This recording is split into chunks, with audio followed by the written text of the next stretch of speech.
ভুলে অথবা ইচ্ছায় স্ত্রীর দুধ পান করে ফেললে কি স্ত্রী তালাক হয়ে যাবে? প্রবাসীর জন্য কোথায় কোরবানি করা উত্তম, নিজ দেশে নাকি যেখানে অবস্থান করছেন সেখানে? কোনো কোনো দেশে সরাসরি পশু জবাই করা নিষিদ্ধ, প্রথমে গুলি করে ফেলে দিতে হয়, তারপর কোরবানি করতে হয়। এভাবে কোরবানি করলে কোরবানি হবে কিনা? কোরবানির পশু জবাই করার নিয়ম কি? কেবলা ছাড়া অন্য কোনো দিকে পশু শুইয়ে জবাই করলে কোরবানি হবে কিনা? কোন কোন পশু দিয়ে কোরবানি করা যাবে না? গরু বিক্রেতা বা এজেন্টের কাছে 1/8 টাকা জমা দিলে অন্য শরীক কারা সেটা জানা না থাকলে কোরবানি হবে কিনা? কোরবানি পশুর চামড়া বিক্রি করা যাবে কিনা? লাইভ ওয়েট দেখে কিংবা বিভিন্ন স্কেলে মাপজোপ করে কোরবানি পশু কেনা যাবে কিনা? চলুন তাহলে আর বিলম্ব না করে ইতিমধ্যে যে সমস্ত প্রশ্ন আমাদের কাছে চলে এসেছে সেই প্রশ্নগুলো উত্তর দেওয়ার পালায় আমরা প্রবেশ করি। প্রবাসীর জন্য কোথায় কোরবানি করা উত্তম, নিজ দেশে নাকি যেখানে অবস্থান করছেন সেখানে? উত্তর হলো, প্রবাসী ব্যক্তি প্রবাসে কোরবানি করতে পারেন, আবার নিজ দেশে কোরবানি করতে পারেন। মৌলিকভাবে দুইটাই তার জন্য সম্পূর্ণরূপে জায়েজ। পারিপার্শ্বিক কারণে একটা চাইতে উত্তম হতে পারে। কেউ প্রবাসে আছেন, সেখানে আসলে আত্মীয় স্বজন নাই, গরিবদেরকে সাদেকা করার অপশন নাই, এই চিন্তা থেকে তিনি যদি দেশে কোরবানি করেন তাহলে তার জন্য উত্তম। আর যদি প্রবাসী যিনি আছেন তার জন্য অপশনগুলো আছে সেখানে সবগুলো, তাহলে সেক্ষেত্রে তার জন্য সেখানে দেওয়া উত্তম। এটা ভ্যারি করবে অবস্থার উপরে। কোন কোন দেশে সরাসরি পশু জবাই করা নিষিদ্ধ, প্রথমে গুলি করে ফেলে দিতে হয়, তারপর কোরবানি করতে হয়। এভাবে কোরবানি করলে কোরবানি হবে কিনা? এভাবে কোরবানি করলে কোরবানি হবে না, তবে পশু জবে হবে এবং গোশত খাওয়া হালাল হবে যদি প্রাণ বের হওয়ার আগে আগে পশু জবে করা হয়। কোথাও কোথাও গুলি করে পশুকে ফেলে দেওয়া হয়, তাতে পশু দেখা যায় যে তার এক পাও হয়তো চলার উপযোগিতা হারিয়ে ফেলে। কোনো পশু যদি এত অসুস্থ হয়ে পড়ে বা ইনজুর হয়ে পড়ে যে তার পা ভাঙা, বাধা বা তার রাখার জায়গা থেকে, গোয়াল থেকে জবাই করার জায়গা পর্যন্ত হেঁটে যাওয়ার মতো শক্তি যদি না থাকে, এরকম অসুস্থ বা দুর্বল বা ত্রুটিপূর্ণ পশু দিয়ে কোরবানি করা জায়েজ নয়। এখন গুলি করে পায়ে বা কোথাও গুলি করে যখন ফেলে দিয়েছেন, এই পশুটা কিন্তু আর চলাচলের উপযোগিতা থাকলো না, দুর্বল হয়ে গেল। এরপর আপনি এটা দিয়ে কি করলেন? কোরবানি করলেন। তাহলে সেক্ষেত্রে এই পশুটা নিষ্কণ্টক বা ফ্রেশ বা সুস্থ সবল সাধারণ পশু থাকলো না, বিধায় এটা কোরবানি জায়েজ হবে না, অর্থাৎ কোরবানি হবে না এতে। কিন্তু প্রাণ বের হওয়ার আগে আগে যদি জবাই করে থাকেন, ইনশাআল্লাহ বিদিল্লাহ এটা জবাই বিশুদ্ধ হয়ে যাবে এবং তার গোশত খাওয়া হালাল হবে।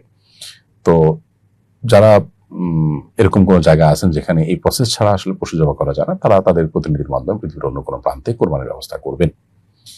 কোরবানির পশু জবাই করার নিয়ম কি? উত্তর হলো, কোরবানির পশুর জবাই করার নিয়ম হলো, প্রথমে পশুকে কেবলামুখী করে শোয়াতে হবে। এরপর পশুকে কেবলামুখী করে শোয়ানোর পর জবাইকারী কেবলামুখী হয়ে বিসমিল্লাহি আল্লাহু আকবার, আল্লাহুম্মা মিনকা ওয়ালাক, আল্লাহুম্মা তাকাব্বালহু মিন্নি, নিজের পক্ষ থেকে হলে, অন্যদের তরফ থেকে হলে আল্লাহুম্মা তাকাব্বালহু মিন অমুক অমুক অমুক অমুক, এটা বলে তিনি ছুরি চালনা করবেন। পুরো গর্দান কাটবেন না, বরং জবে করার সময় তিনি খেয়াল করবেন যে খাদ্যনালী যেটা বড় সেটা, এবং শ্বাসনালী যেটা মাঝারো সাইজের সেটা, এবং দুটা চিকন যে নালী আছে রক্তের, সেগুলো কাটা গেল কিনা এটা খেয়াল করবেন। খাদ্যনালী, শ্বাসনালী এবং এগুলো কাটা হয়ে গেছে মানে জবে বিশুদ্ধ হয়ে গেছে। অতএব এইটুকু কাজ করতে পারলেই পশু জবে হয়ে যাবে। এর বাইরে পশু জবের জন্য বিশেষ কোনো দোয়া এটা পড়তেই হবে, না হলে পশু জবে হবে না বা কোরবানি হবে না, এমন কোনো কথা কিন্তু নেই। সে বিষয়টি আমাদের মাথায় রাখতে হবে এবং নিজের পশু নিজে জবাই করা কিন্তু উত্তম। কেবলা ছাড়া অন্য কোনো দিকে পশু শুইয়ে জবাই করলে কোরবানি হবে কিনা? উত্তর হলো, জবাই করার সময় পশুকে কেবলামুখী করে নেওয়া মুস্তাহাব। তবে জবাইকারী ব্যক্তি কিংবা পশু উভয়ে কেবলামুখী হওয়া মুস্তাহাব হলেও অন্য কোনো দিকে ফিরেও যদি জবাই করা হয় তাতে বিশুদ্ধ হয়ে যাবে এবং কোরবানি হয়ে যাবে। কারণ মুস্তাহাব মেনটেন করা তার ফরজ ওয়াজিব না, তার কারণে কোরবানি হবে না এমন কোনো সমস্যা হবে না। অনেক সময় কোরবানির পশুকে ফেলার পর কেবলার দিকে পুরোপুরি থাকে না, পশু অতিরিক্ত নড়াচড়ার কারণে একটু এদিক সেদিক হয়ে যেতে পারে, অন্যদিক ফিরে যেতে পারে, তাতেই কোরবানি হয়ে যাবে এবং জবে বিশুদ্ধ হবে, কোনো অসুবিধা নেই। কোন কোন পশু দিয়ে কোরবানি করা যাবে না? উত্তর হলো, কোরবানি যে সমস্ত নির্ধারিত পশু দিয়ে করার কথা শরিয়াতে বর্ণিত হয়েছে, কোরআন সুন্নাহর আলোকে প্রমাণিত হয়েছে, সেগুলো ছাড়া অন্য পশু দিয়ে কোরবানি করলে কোরবানি বিশুদ্ধ হবে না। যেমন গরু, মহিষ, উট, ছাগল, দুম্বা, ভেড়া, এগুলো ছাড়া বন্য হরিণ বা সাধারণ হরিণ কিংবা হাঁস মোরগ কিংবা অন্য কোনো যে পশু আছে যেগুলো গোশত খাওয়া হয়তো হালাল, সেগুলো দিয়ে কোরবানি করলে কোরবানি বিশুদ্ধ হবে না। ঠিক একইভাবে যে সমস্ত পশু দ্বারা কোরবানি করা জায়েজ, সেগুলোর মধ্যে যদি বড় ধরনের ত্রুটি দেখা দেয়, যেমন একটা বড় ধরনের অঙ্গহানি হয়ে গেছে, এত বেশি দুর্বল হয়ে গেছে যে হাঁটাচলা করতে পারে না, তাহলে সেক্ষেত্রে সেগুলো দিয়ে কোরবানি করলেও কোরবানি হবে না।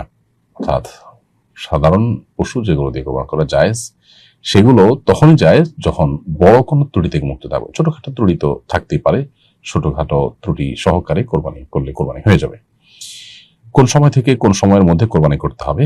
উত্তর হলো, জিলহজের 10 তারিখ ঈদের দিন, ঈদের নামাজের পর থেকে কোরবানির ওয়াক্ত শুরু হবে। মহল্লার কোনো জায়গাতে, এলাকার কোনো জায়গাতে ঈদের নামাজ হয়ে গেলে যে কোনো আপনার পশুর কোরবানি সেখানে হতে পারে। যে মহল্লাতে কোরবানি হচ্ছে ওই মহল্লার মসজিদেই নামাজ হতে হবে বা ঈদগাহে নামাজ হতে হবে জরুরি না। আশপাশে কোথাও নামাজ হয়েছে, সেখানে নামাজ আদায়ের পর এসে কেউ যদি কোরবানি করে, কোরবানি হয়ে যাবে। তাহলে কোরবানির সময় শুরু হয় হলো 10 তারিখ ঈদের দিন, ঈদের নামাজের পর থেকে নিয়ে 12ই জিলহজ অর্থাৎ ঈদের দিন, ঈদের পরের দিন এবং তারপরের দিন সূর্য ডুবার আগ পর্যন্ত। এই সময়ের মধ্যে কোরবানি করলে কোরবানি হয়ে যাবে। গরু বিক্রেতা বা এজেন্টের কাছে 1/2 টাকা জমা দিলে অন্য শরীক কারা সেটা জানা না থাকলে কোরবানি হবে কিনা? উত্তর হলো, গরু বিক্রেতা যদি কোরবানির ব্যবস্থা করে যে কয়েকজনের কাছ থেকে ভাগে শরীকে কোরবানি দেওয়ার জন্য টাকা নিল, তিনি যথাযথ নিয়মে শরিয়ার সমস্ত মাসাইলগুলো মেনটেন করে কোরবানি করে গোশত যার যার বাসায় পৌঁছে দেওয়ার ব্যবস্থা করলেন। বাণিজ্যিকভাবে কমার্শিয়ালি কেউ এটা করতে চাইলে করতে পারেন, অথবা কোনো প্রতিষ্ঠান, সেবামূলক প্রতিষ্ঠান, তাদের কাছে আপনি কোরবানির টাকা হস্তান্তর করলেন, তারা আপনার তরফ থেকে কোরবানি করে গোশত গরিব দুঃখীদেরকে দান করে দিল। তো উভয় অবস্থাতে আপনার যদি গরুতে 1 শরিক 2 শরিক আপনি নেন, সেখানে অন্য শরিক কারা আছে তাদের সাথে যদি পরিচয় নাও থাকে, কোরবানির কোনো অসুবিধা নেই।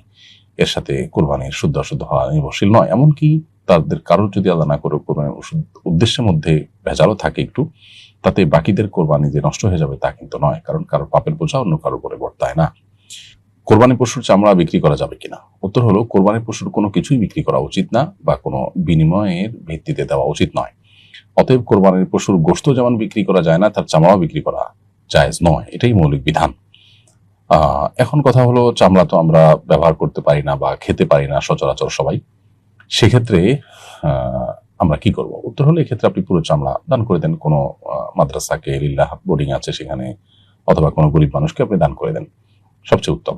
দান করার পর তার জিনিসটা সে এবার বিক্রি করে নেক, এটাই হলো মূল বিধান। আমাদের দেশে সাধারণভাবে যে বিক্রি করে তার মূল্য ভাগ্য করে বিভিন্ন জায়গা দেওয়ার প্রচলন রয়েছে, এটা যদিও আমাদের উলামা ইকরাম এটাকে জায়েজ মনে করেন বা বলেন, সেই জায়গা থেকে এটা করা হয়ে থাকে। তারপরও মৌলিক বিধান যেহেতু গোশতের মতো, চামড়াও বিক্রি করা যাবে না, বরং হয় নিজে ভোগ করতে হবে বা কাউকে দিতে হবে।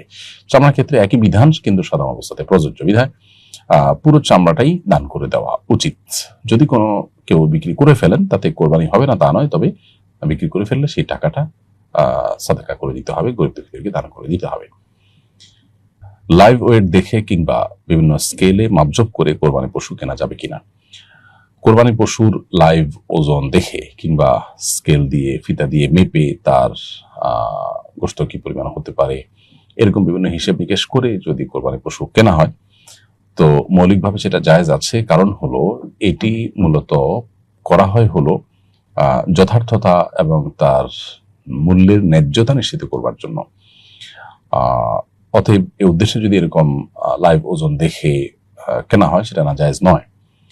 কিন্তু যদি উদ্দেশ্য হয় যে আমার গোশতটাই মুখ্য, এই পরিমাণ গোশত লাগবে, সেটা আমার হবে কিনা, আমি এটা দিয়ে হয়তো বিশেষ কোনো কাজ করব, বিয়ে শাদীতে ওলিমা খাওয়াবো, এত মানুষ খাওয়াবো, গোশতটাই মুখ্য যদি হয়ে যায়, তাহলে আসলে কোরবানি সে প্রাণ আর থাকবে না। কিন্তু লাইভ ওজন দেখে বা আপনার বিভিন্নভাবে কি পরিমাণ গোশত হতে পারে এটা অনুমান করে তার ন্যায্যতা নিশ্চিত করে কেনা যাবে।